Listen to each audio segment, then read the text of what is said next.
I'm Bill Waller. This is my workshop you're in right now. We're going to take you to the showroom later on. I've been framing for 45 years or more. I've been in my own business 42 years. Started by apprenticing to about a dozen other builders and museums, workshops where we made frames. It's been my life. We start everything that we do now, we do from raw molding. This is some of our raw molding here. It's mostly bass and poplar. We have some walnut. We work with some other woods. We mill them. We have them milled in LA and Savannah and locally.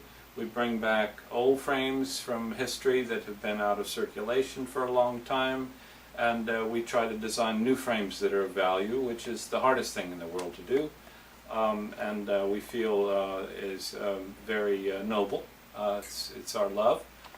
It's our passion, and we want to show you around the workshop a little bit. This is my great assistant, Nicholas Gargiulo, who I call Koto, and we've been a team for 8 years now, and he does all the finishing and gilding.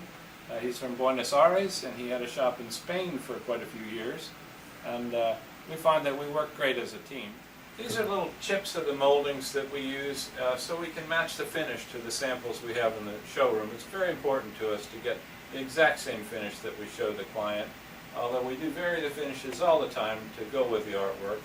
And of course, one of the nice things about working this way is that we can have the piece of art in front of us on the bench and be matching the finish to the piece of work, so that we get something that's totally harmonious and works well with it. We do a lot of restoration of old frames, and lots of times there are pieces missing, and if we can't order spare parts, which is common, we have sources where we can order things pressed into 19th century molds.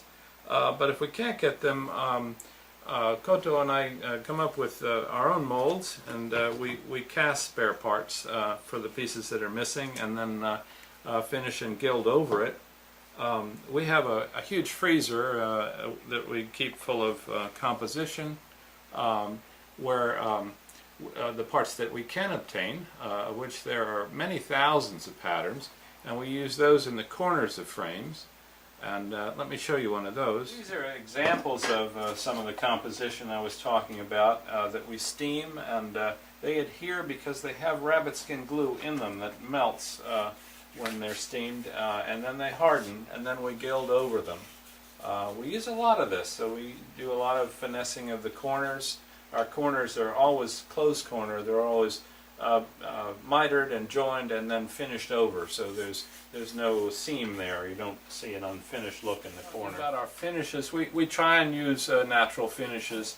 We stay away from all chemicals with an ENE ending on them. They're carcinogens. They're not nice to work with. We work with a lot of shellac, and basically the ingredient that we don't mind breathing is alcohol. And we do a lot with milk paints and other natural paint products. We make our own paints from dry color and varnish color, even temperas and casein-based paints.